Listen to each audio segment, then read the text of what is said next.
How to cope with the stress of lockdown. Hi, I'm Dr. Paul Cronin from Eternal Youth Clinic, and yes, we're in week 4 of the lockdown and we're still here. So COVID-19 has created a strange new world in which pretty much nothing is the same as it was before. But this has caused a lot of stress and strain for quite a few people. Some are looking at the positives and trying to think of new ways of doing stuff. Most people, however, I suspect, are just feeling the strain from the unusual circumstances. So, what do we do? What can we do about that strain? Are there simple things, simple techniques we can use to help reduce our stress and make it easier to cope with the lockdown? So, in a second, I'm going to list 10 simple techniques that can help reduce stress. 10 things that you can have a go at, try and see if they help you get through the next 2 or 3 weeks of lockdown. And the first one of these is to remind yourself that this isn't going to last forever. Yes, this is bad. Yes, it's a pandemic. Yes, the World Health Organization are telling us to do all these things. And yes, sadly, some people have died. And that's always going to be a major event. But this will not last forever. It will come to an end and we will return to some degree of normal. So be reassured that this will not last forever. Second, and very obviously, exercise.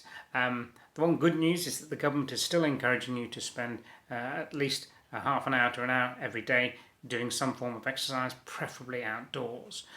Exercise is an extremely good form of stress reliever too, and therefore absolutely worth doing. Yes, of course, it's good for you cardiovascularly and healthy and all that kind of stuff, but it's really, really good at reducing your stress. So do make sure in these weird times that you are spending half an hour to an hour every day getting some kind of exercise.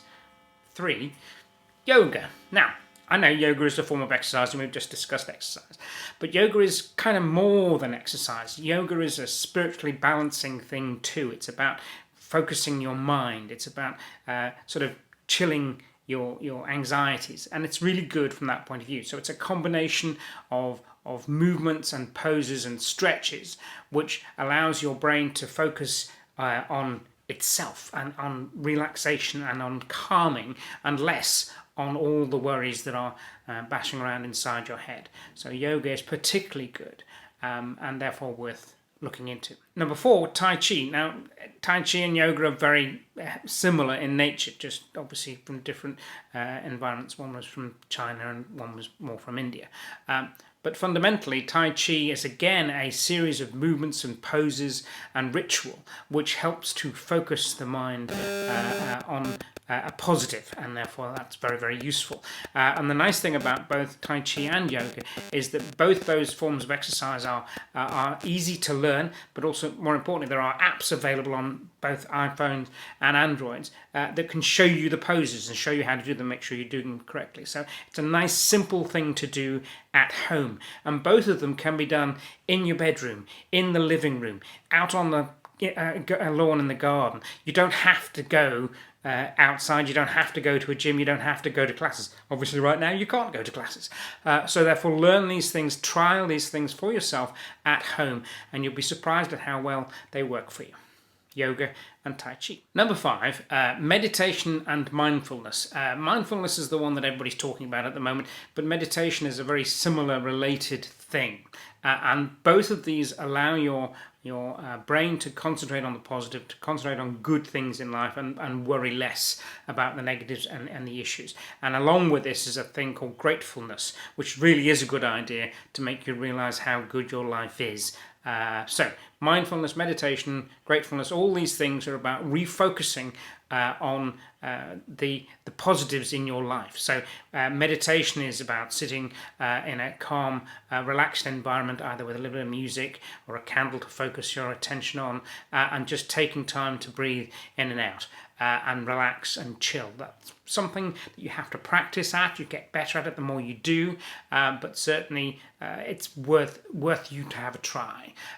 Mindfulness is a similar thing, but you can kind of also do mindfulness kind of whilst you're going for a walk. Mindfulness is more about focusing your attention on the minutiae of life. So things about focusing on your breathing again, but you can also focus on the feeling of your inside of your shoes, or you can focus on the birds tweeting in the trees when you go for your daily walk. So it's about changing your focus and being focused on the right now.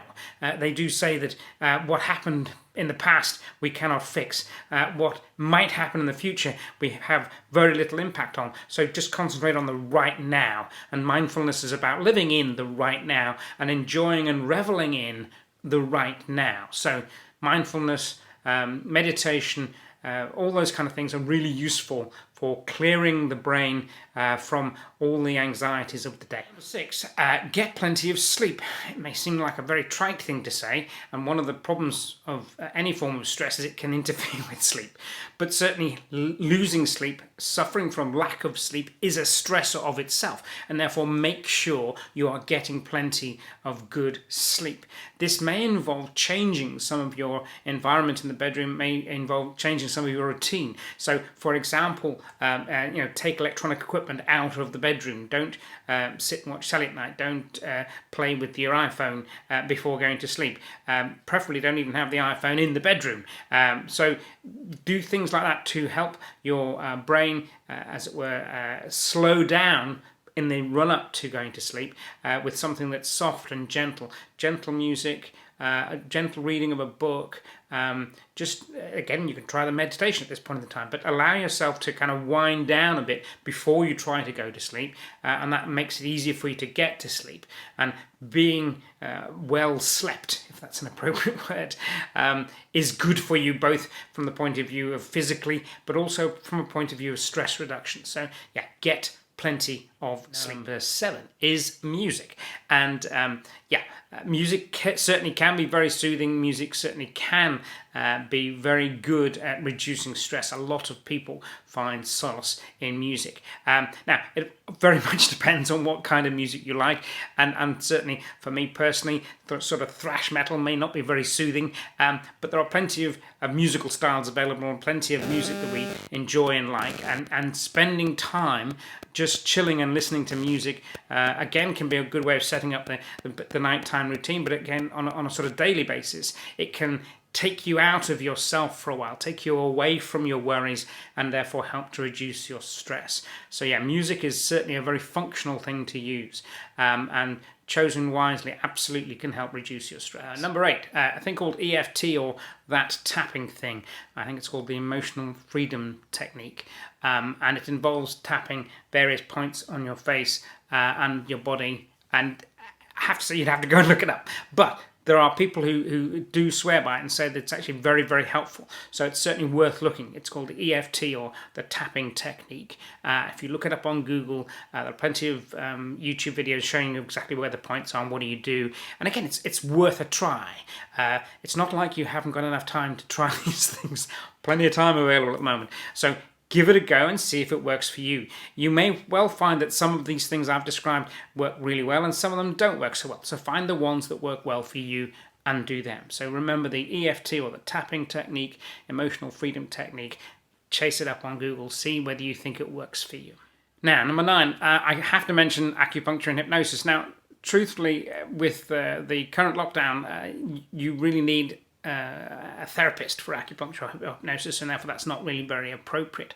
But both of these things are incredibly good for stress reduction, and therefore if, for example, you have already been trained in self-hypnosis, hypnosis can be a really good way of calming the brain and reducing your stress.